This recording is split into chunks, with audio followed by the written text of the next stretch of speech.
Part 1. You are going to listen to two university students talking about libraries in Australia. First, look at questions 1 to 4.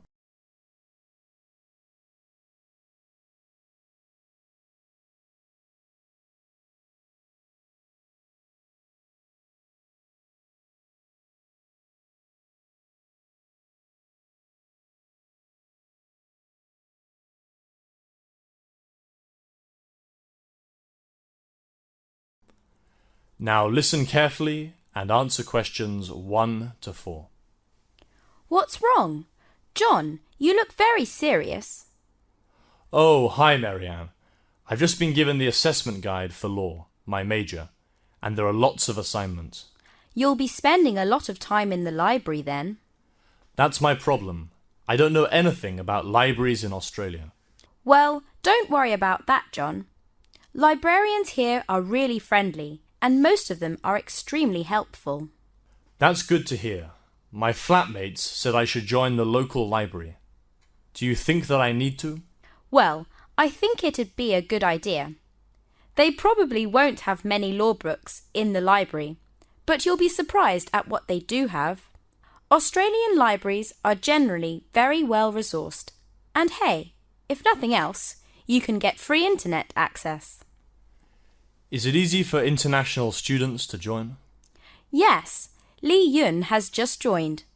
All you need is your student card, or some other ID, and an account or bill that has your Australian address on it. Like a phone bill or an electricity bill? Would that be okay? Yeah, that's all. It's very easy. They encourage people to join the library, and you can borrow lots of books as well as video and audio tapes or CDs. The newspaper is available too, if you've got time to stay at the library and read it. Will it cost much to join the library? Joining libraries here doesn't cost anything, but you'll have to pay a fine if you return your books after the due date. It's about 10 cents per book per day. How long can I keep books for? The loan period for books is about a month, but you can easily extend the time for another month if you want to. You can even do it over the phone, but it has to be arranged before the due date. What about the university library? Haven't you been there yet? No, not yet. I was sick for the orientation week, and I missed out on the campus tour. Well, John, I've got an hour before my next lecture. Why don't we walk up together and have a look around? Oh, that'd be great, Marianne. I'd really appreciate it.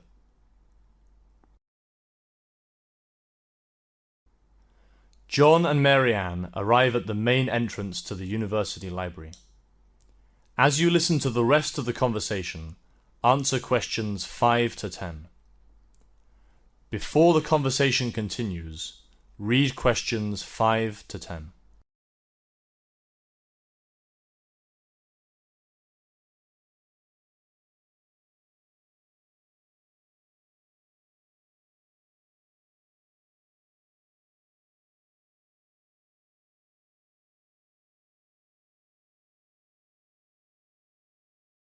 This is the main entrance. Let's go in. It's very big, isn't it? Yes, but here's a map which will help you. Can you see that it's a kind of L shape? Oh, yes. Is that the circulations desk in front of us? Yes, that's where all of the incoming and outgoing loans are registered. When you return a book, just put it in the large box over there. See, it's marked Returns, just to the right of the desk. Yes, I see. Can I use the computers behind the desk to access the internet? Those computers are for the library's database search system only. There are computers in the IT block, which we passed on our way here to the library. Anyway, you can search for a book by typing in the title, author, topic, or a keyword. Are the computers easy to use? Yes, very easy. Even I can use them. Does it give a catalogue number after you do the search? Yes, it does. It'll also tell you in which section of the library to find the book. The library is divided into two sections. Straight ahead, behind the photocopiers, is for all of the serial publications. That means journals and magazines and newspapers, of course. And the most important section for us is the reference section. You'll use it a lot. Unfortunately, the books in this section can't be borrowed. You have to use them in the library. It's over there, past the quiet study area. I see. So do I need to join or register here? Or do I have automatic borrowing rights as a student? As long as you have your student card, you can borrow books from the monograph collection. Anyone else can access the rest of the library. What if I can't find a particular book? That's what the staff are here for, John. Just go to the advisor's desk, take a request card, and fill in the details of what you are looking for. Where's the advisor's desk? It's just over there. The desk at the entrance to the quiet study area. Right, well, I think I'll have a look now to see if I can find any of the recommended texts for my first law assignment. Yes, good idea. Texts on the recommended lists from lecturers are very popular, and you should try to borrow them from the library as soon as you get your list. That is the end of part 1. You now have 1 minute to check your answers to part 1.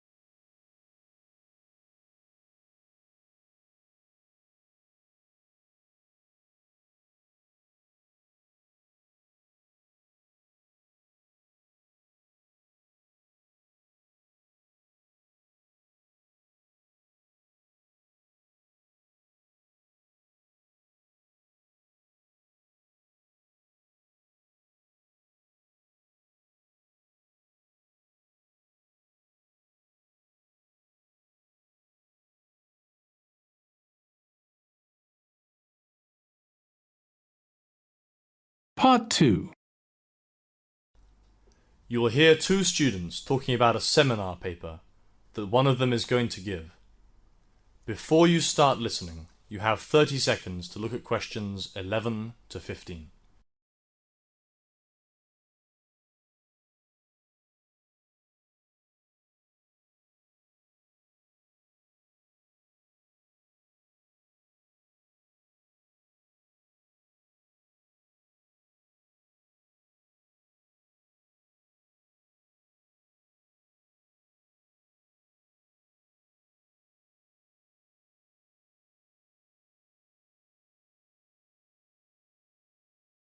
Hey, did you see that show on TV last night about people downloading music from the internet?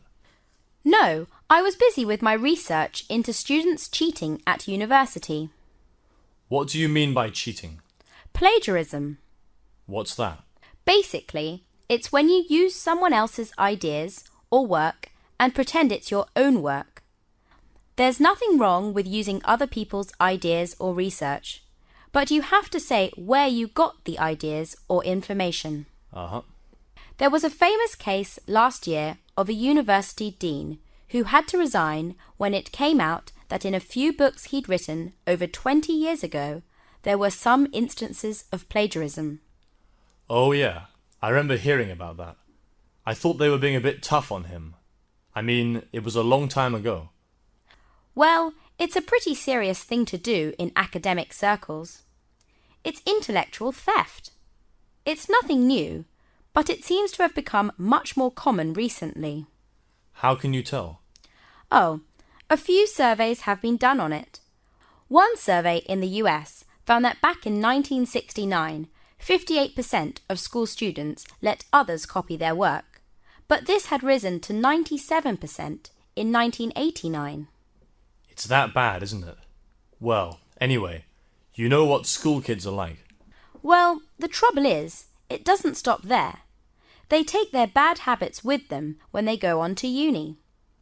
A more recent survey in another country showed that more cheating happens now among undergraduate students than high school students. That's disappointing. Yeah, there are even instances of postgraduate students doing it, though it involves a much smaller proportion of them. So why is more cheating happening now? Well, the internet has made it easier. You can use a search engine to find what you need to know, then cut and paste. Before the internet, you had to go to books and copy the information by hand, so it took a lot longer. Students often used to write their essays by hand too. Yeah, I don't do much writing anymore, but I do plenty of typing. Well, your handwriting is pretty terrible, so that's probably not a bad thing. Anyway, what it really comes down to is that the internet is so huge. There are just so many more sources than there used to be. In the older days, if a teacher thought a student had cheated, they could look up the relevant book to check. The internet is far too big for that. I know teachers are always complaining about being too busy, but it's beyond the capacity of anyone to have an overview of the internet. Yeah, there are billions of pages out there. So does that mean it's impossible to stop it? Not exactly. There is this new software program being used now to check the work of almost 5 million students in about 60 countries. They find that there's a plagiarism rate of about 30%. Is it expensive? No, it only comes to about 50 cents a student. You now have 30 seconds to look at questions 16 to 20.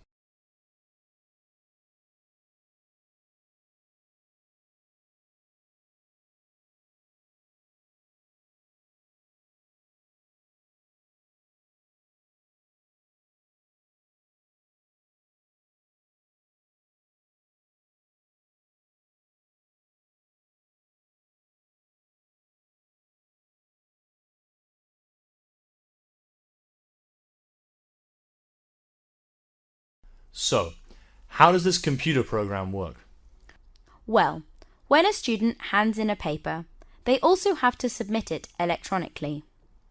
This is then compared to other essays and to a database of journals and of all the material that's on the internet. What about if the students copied from books? No, it only covers electronic material. The program then underlines any phrase, paragraph, or page that's been copied from an electronic source, and this information is given to the teacher. It analyses around 10,000 term papers a day. It's in operation in all universities in Britain, but only at some of the big ones in the United States. And what happens if they find that a student's cheated? Well, in extreme cases, the student can be expelled from the uni.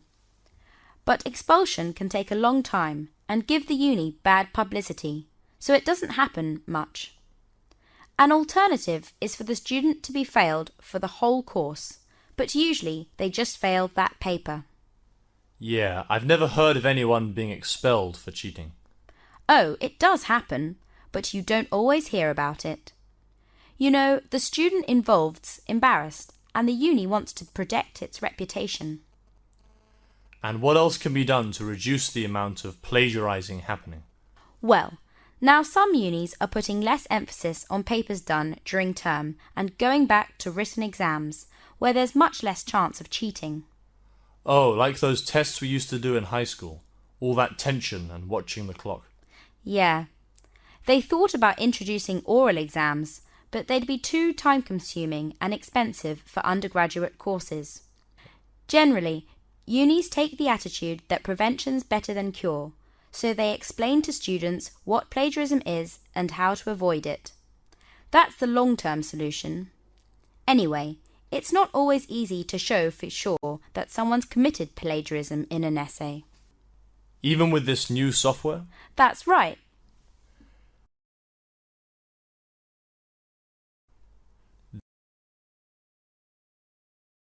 That is the end of part 2. You now have 30 seconds to check your answers to part 2.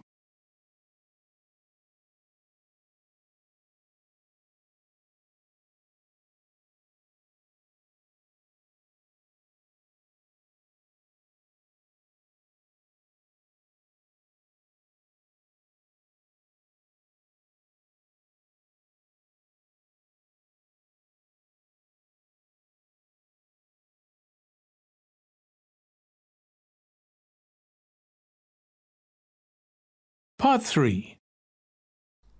You'll hear a company manager talking to staff about some day tours. Before you start listening, you have 30 seconds to look at questions 21 to 25.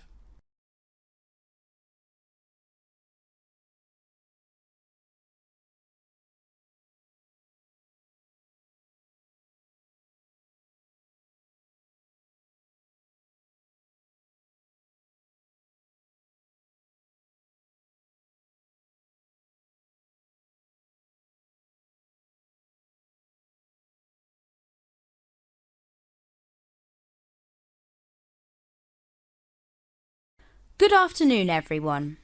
We've just called this short meeting to give you some good news. As you know, our company's performed really well over the past 12 months, and that's largely been due to the hard work you've all put in.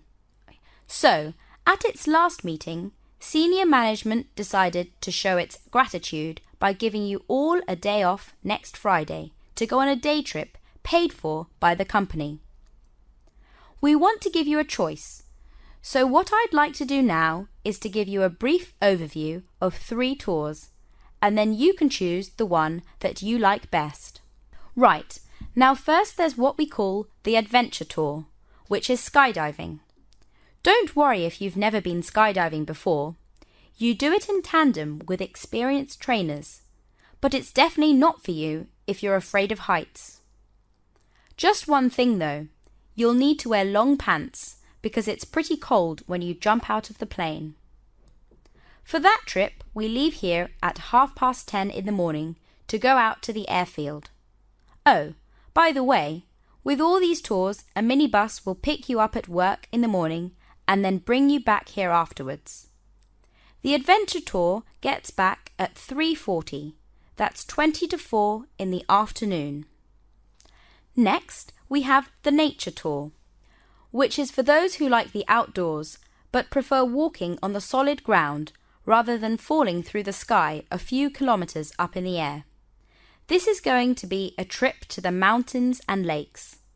You all know how lovely the lakes are at this time of year, and because we'll be there on a Friday, there won't be all these crowds of people you get on the weekends. And don't forget to bring along your walking shoes. The bus will be leaving at 8:30 in the morning, and you'll be getting back at 6:20. The third and final choice of tours is the historical tour, which is going to be a trip to Bunbury Castle. You may have been there before, but we've arranged for a very thorough tour of the castle, including some rooms that usually aren't open to the public. One thing though, they've told us that anyone who comes on that tour has to wear shoes with leather soles. Apparently, the reason for this is that some of the timber floors in the castle are very old and can be easily damaged by other kinds of shoes. Anyway, the bus will be leaving at 9:45, that's 9:45 in the morning, and will bring you back here at 4:30. You now have 30 seconds to look at questions 26 to 30.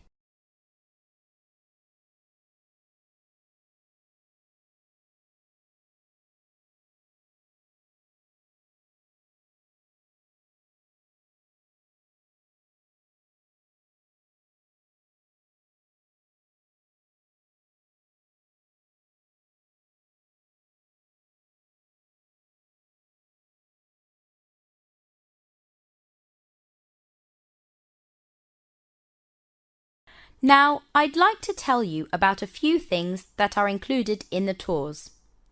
Those of you who choose the historical tour will enjoy a delicious lunch in the famous castle restaurant. If you opt for the nature or adventure tour, I'm afraid you'll have to take your own lunch because there aren't any outlets in the mountains or at the skydiving section of the airfield. However, we've arranged for afternoon tea to be provided for those on the adventure tour. You might need a hot drink to warm up after the jump. Now, for those of you who've got children that you'd like to bring along for the day, obviously skydiving is out of the question.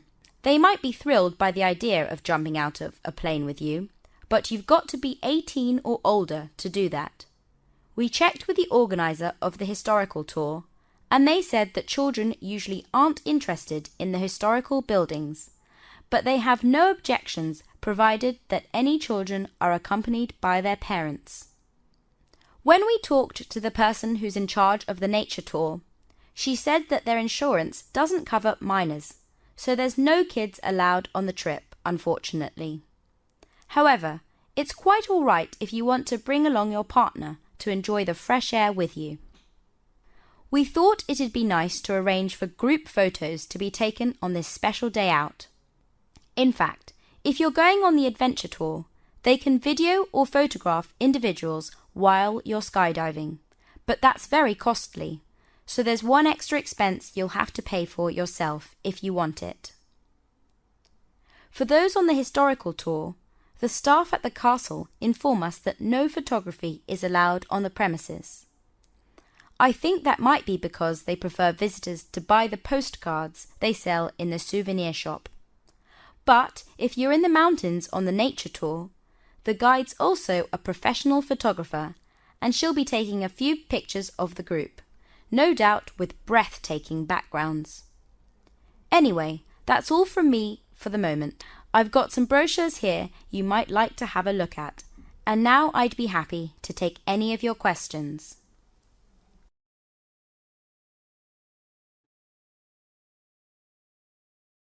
That is the end of part 3.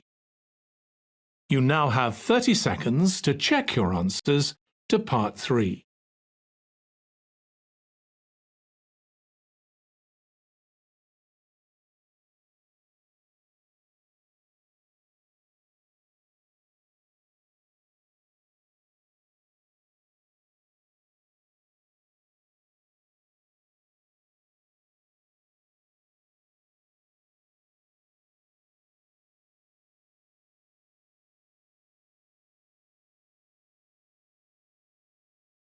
Part 4. Christine Fowler is a nutritionist. In the following talk, you will hear her discuss the rise in the number of people who are overweight. Before you start listening, you have some time to look at questions 31 to 40.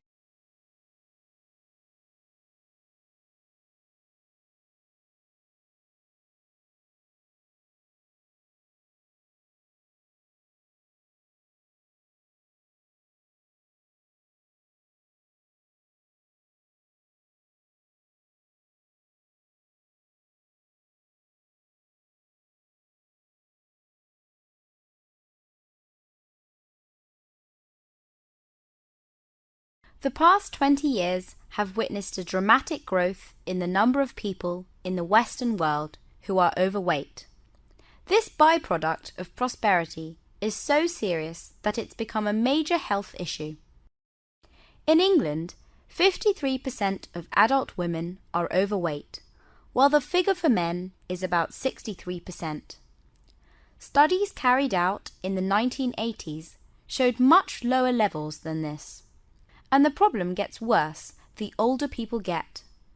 Whereas just over a quarter of the young are overweight, it afflicts an alarming 68% of women and 3/4 of men among those aged 55 to 64.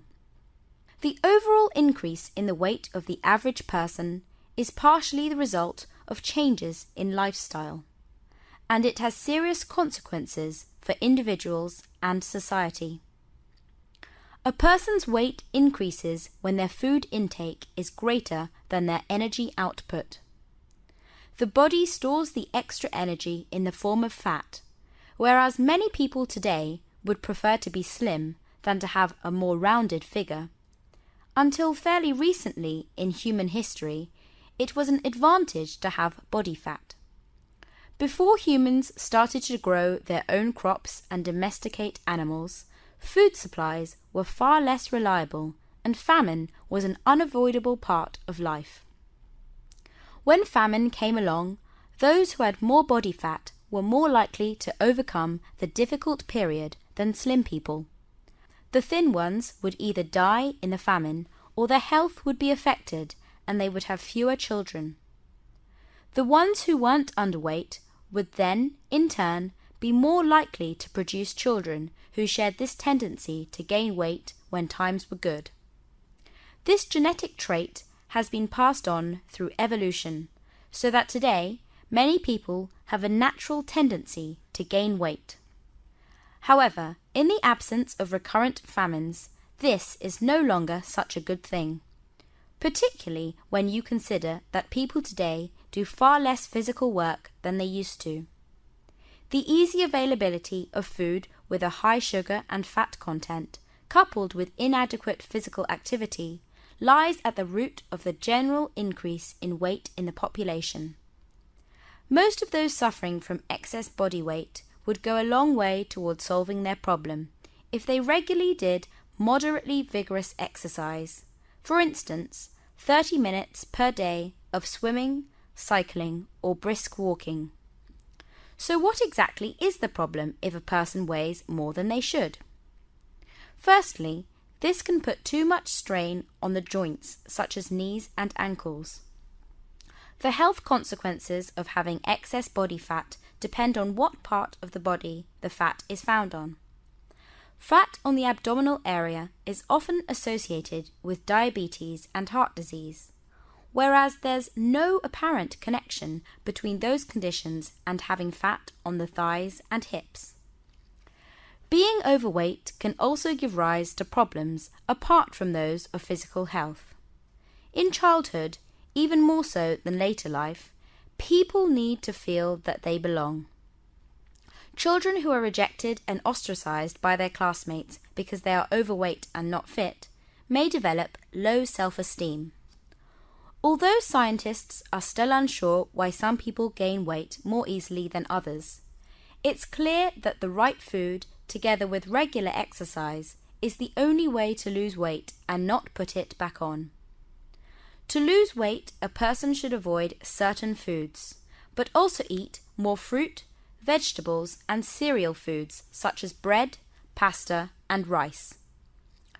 Rather than focusing on what people should not eat, the focus should be on healthy food that people should eat. Losing weight doesn't mean being on a monotonous diet. In fact, it's recommended that everyone eats 30 different foods a day. A problem with many diets and weight loss programs is that they tend to make extravagant promises of rapid weight loss with very little exercise or no exercise at all.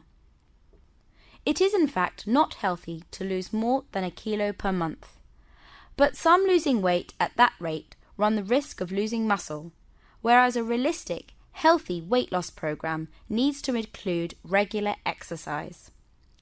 And for those who've repeatedly been unsuccessful in the attempt to reduce their weight, it's better to accept that they have a larger body than a fashion model, as well as to make some changes in their diet and to do regular exercise.